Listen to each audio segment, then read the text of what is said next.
30, a veces 19.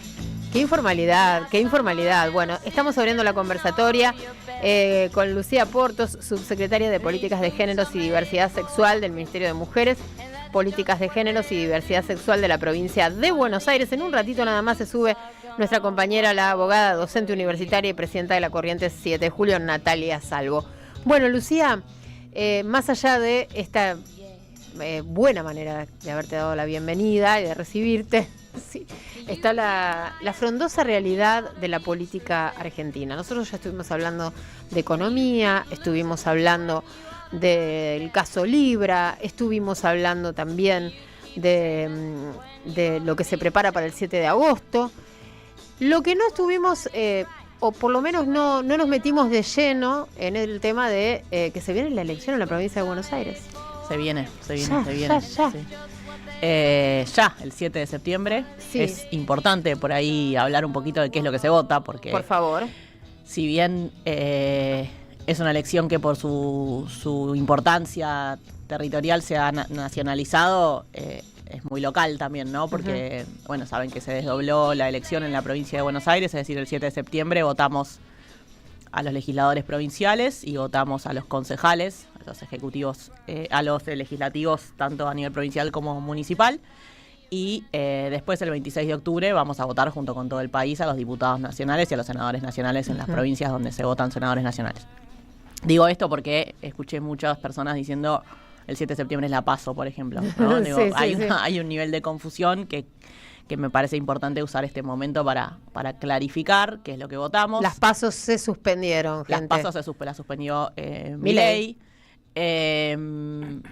con alto costo político, ¿no? Digo, porque, bueno, eso lleva a tener que dirimir, si se quiere, la discusión de otras formas mucho menos democráticas al interior de los espacios políticos, pero bueno, el peronismo ha logrado conformar una lista de unidad con la que vamos a enfrentar un espacio de unidad que se llama Fuerza Patria, con la que vamos a enfrentar las próximas elecciones a La Libertad Avanza, también unificada con Cambiemos, ¿no? Una elección muy trascendente porque adelanta en algún punto un poco el escenario de octubre.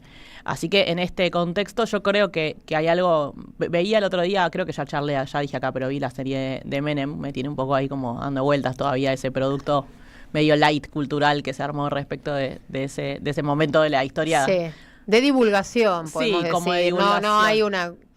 No propone como un debate crítico, sino... No, y tampoco es muy apegada a los hechos históricos, ¿no? Pero bueno, más allá de eso,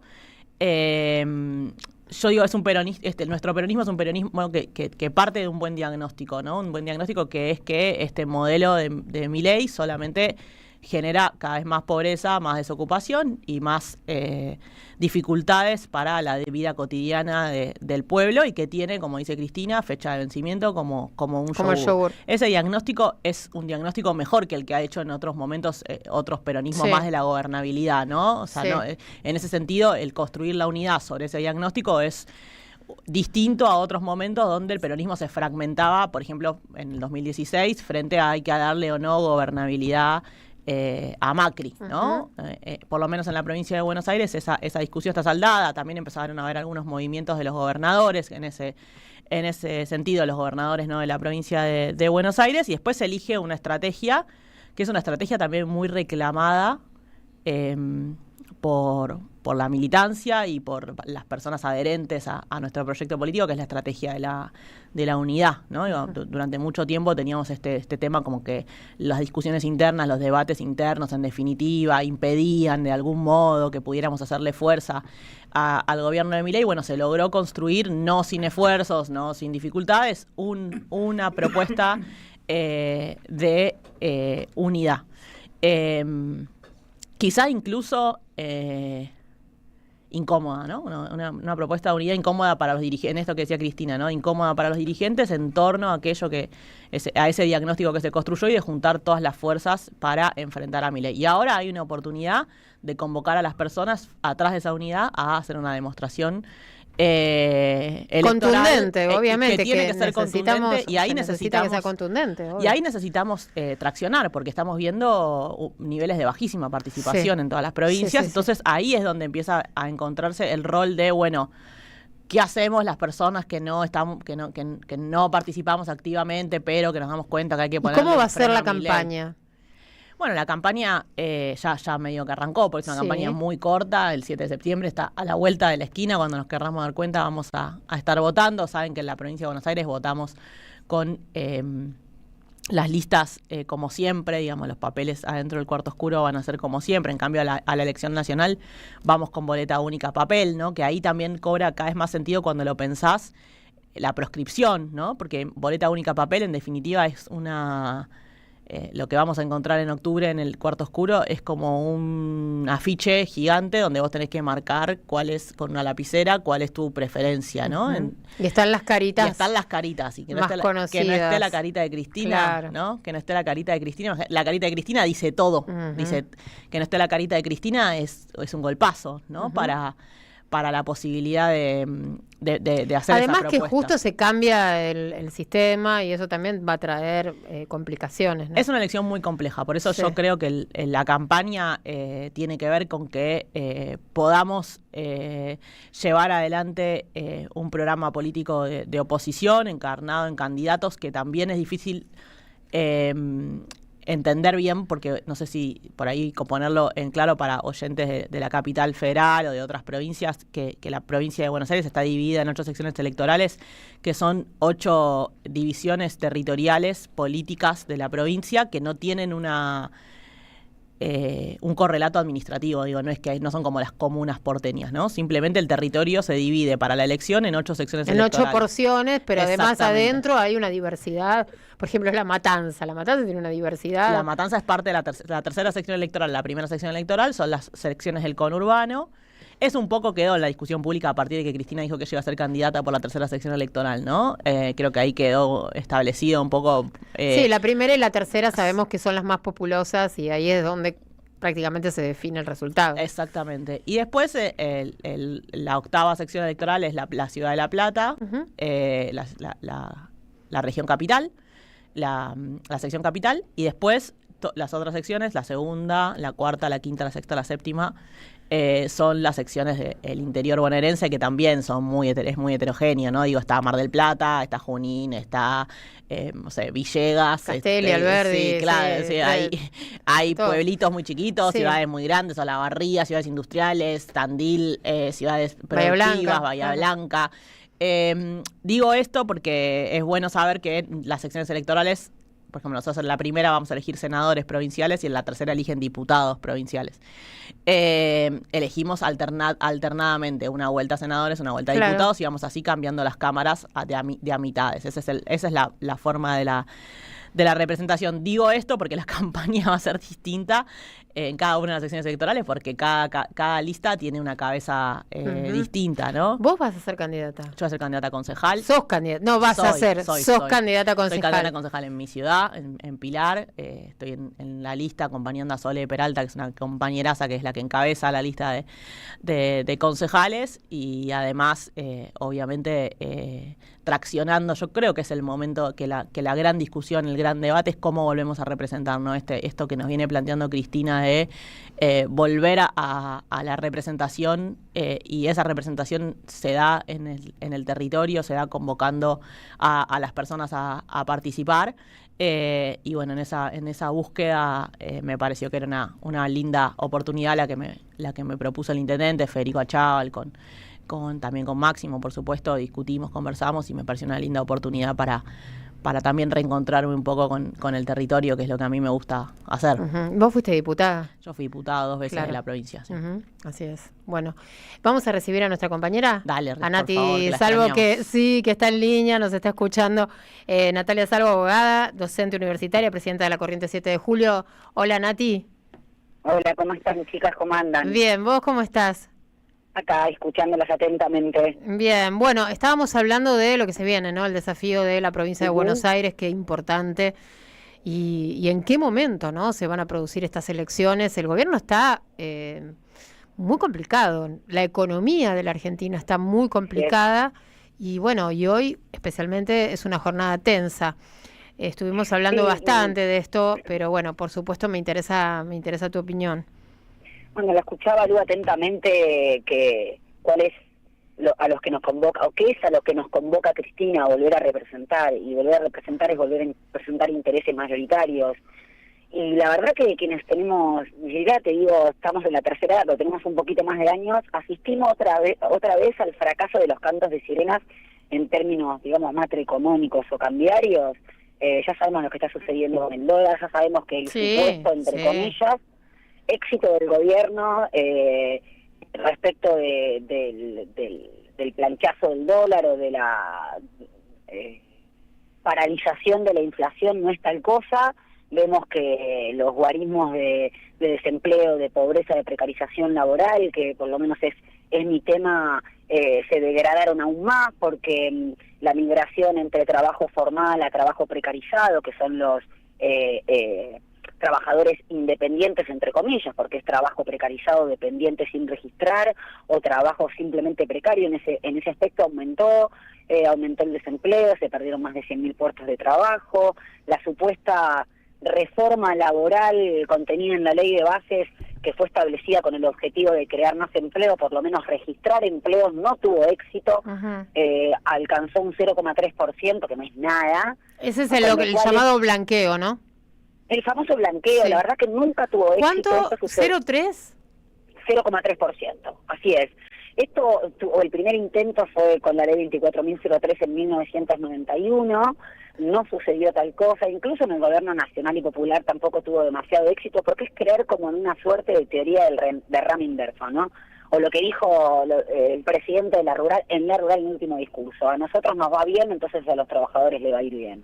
Eso realmente es creer en el pensamiento mágico. Lo mismo sucede con la registración de trabajadores y mucho más con un contexto de caída estrepitosa y continua del consumo y también con una recesión total y absoluta, donde los ingresos, salarios y jubilaciones son de hambre. La verdad que es evidente que no iba a tener una vez más éxito unas recetas de estas características, porque el empleo de calidad o los ingresos de calidad están directamente vinculados o emparentados con un proyecto económico inclusivo. Las leyes no crean realidades, ni las de blanqueo ni las leyes laborales. Con estas mismas leyes, o sacamos la ley de bases, el gobierno de Néstor y Cristina creó más de 5 millones de puestos de trabajo, y con esas mismas leyes que Macri no pudo modificar, bueno, se subió del 5,6% de desempleo que dejó Cristina Fernández de Kirchner a más de 2 dígitos, se perdieron 25.000 pymes, la actividad industrial cayó. Entonces, me parece que ahí tenemos encubierta una agenda política propositiva, que es de lo que hablaba Lu. Totalmente. Y que nos hacen creer que enarbolarla es de nostálgicos. A mí me hace acordar de los 90, mi adolescencia. Creer en un proyecto político, no habíamos tenido la experiencia política de Néstor y Cristina, es ser un nostálgico, ¿no? Y la verdad es que no podemos volver a caer en lo mismo, volver a proponer trabajo de calidad, volver a proponer salud pública, volver a proponer educación pública de calidad, por supuesto con el yugo de la deuda externa, y que me parece lo de primer orden a resolver, ¿no? ¿Qué vamos a hacer con esta deuda? Y bueno, el desafío es, en este contexto, volver a convocar en una situación electoral donde sabemos que el principal enemigo de nuestro proyecto político ahora es la deserción, ¿no? El no ir a votar.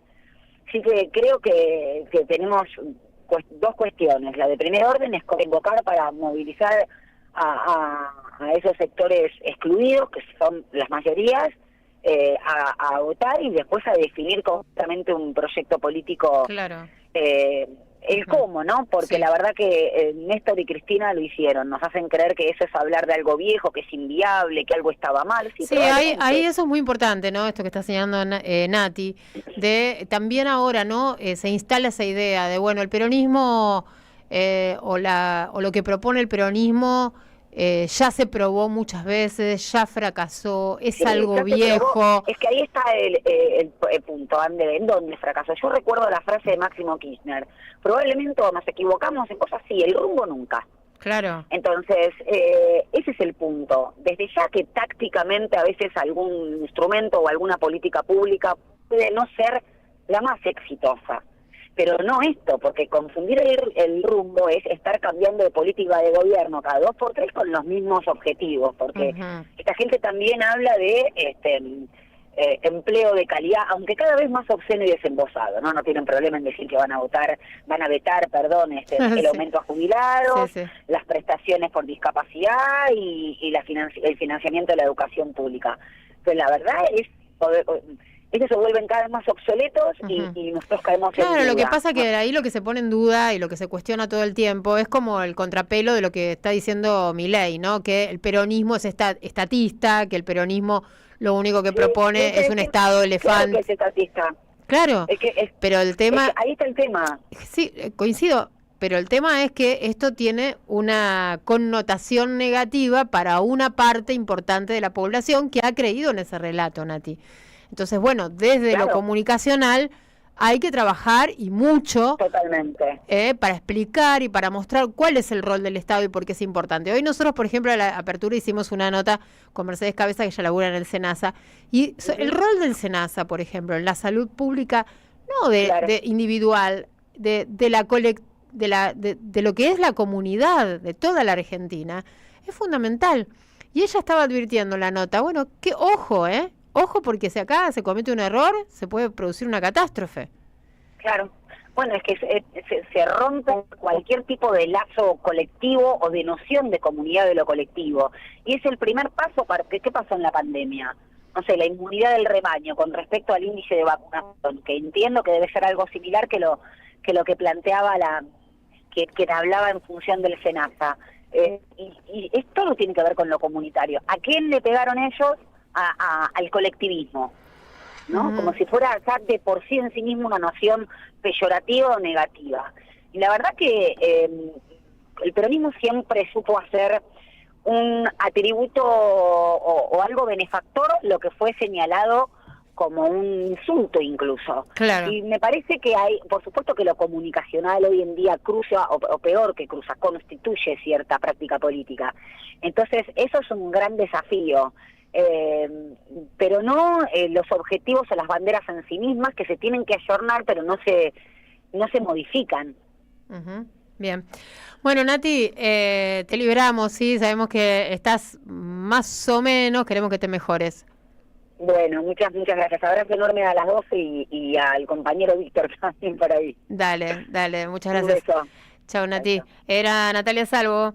Y bueno, Lu, tenemos unos minutitos para tu reflexión acerca, de lo que estaba comentando Nati, de lo que ella también estaba proponiendo en línea con lo que vos comentabas, de lo que viene en la campaña y de los contenidos y de lo que debe ser el pilar para sostener lo que es entiendo yo, el ABC del peronismo. O sea, no, ya está inventado. O sea, ¿qué quieren inventar? No, y además a mí la pregunta esta es esto de que esto ya fracaso. ¿Qué es lo que es fracaso? Porque yo...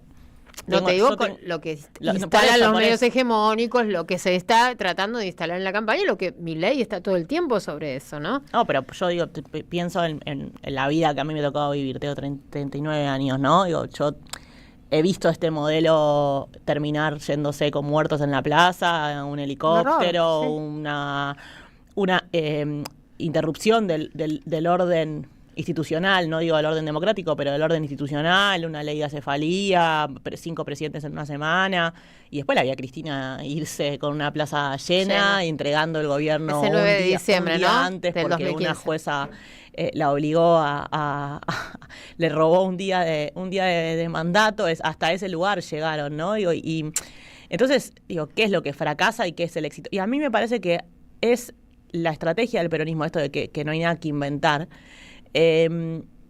Sí hay algo que retomar, ¿no? Que es el espacio de encuentro para poder realmente conversar. Y para poder realmente conversar hay que tener disposición al diálogo.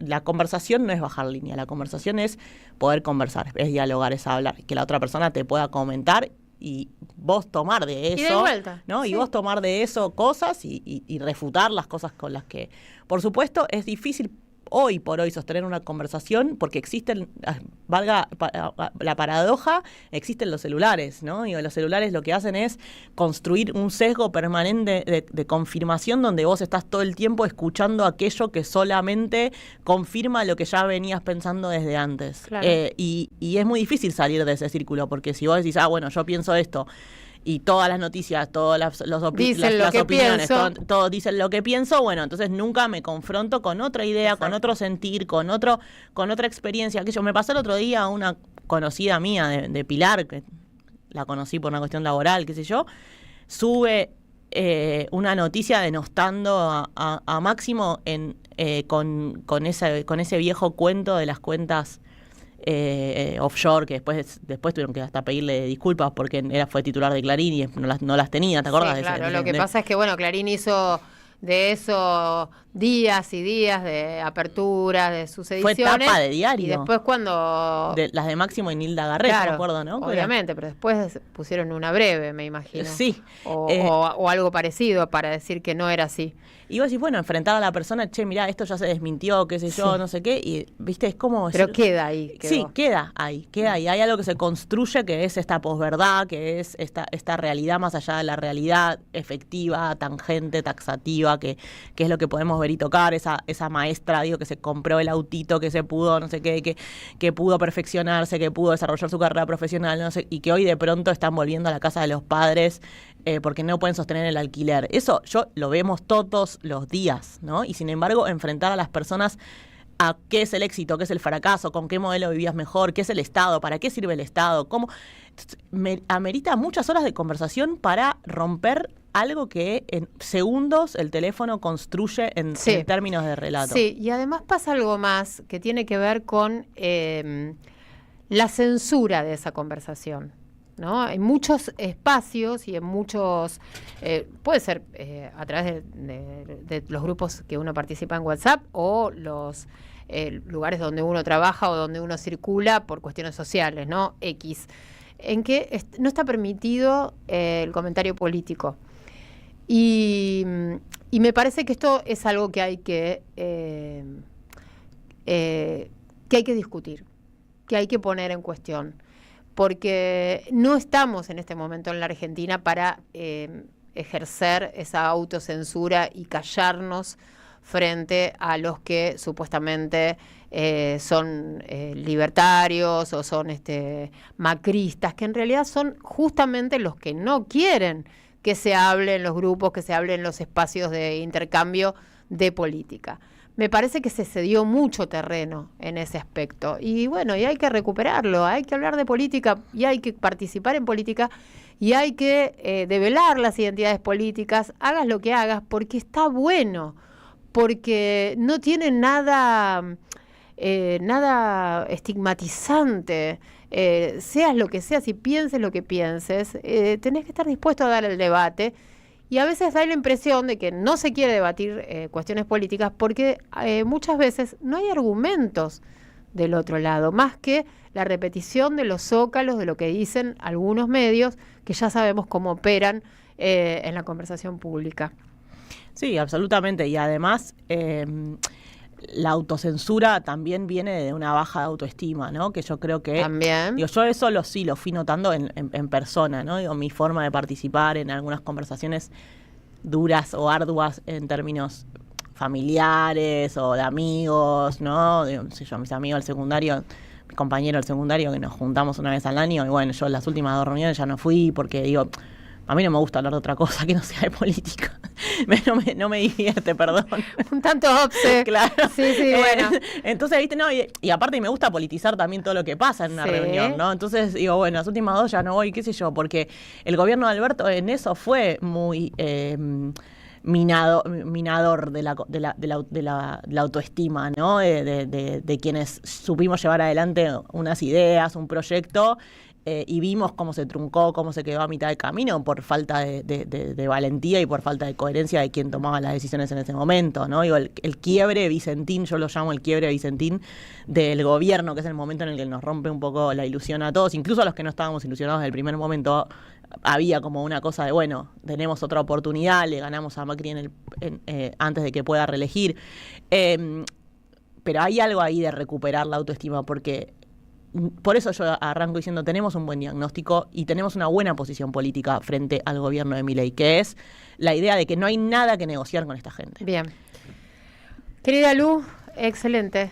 Bueno, la pasamos bien. La pasamos bien, como siempre. Eso mismo. Bueno, nos vamos a la última tanda de la vuelta, 19:33 minutos, enseguida regresamos. You've been a messin' where you shouldn't have been a messin'. And now someone else. La vuelta al mundo en solo 2 horas. De 18 a 20, Andrea Recupero te invita a dar la vuelta completa en AM530. Somos Radio.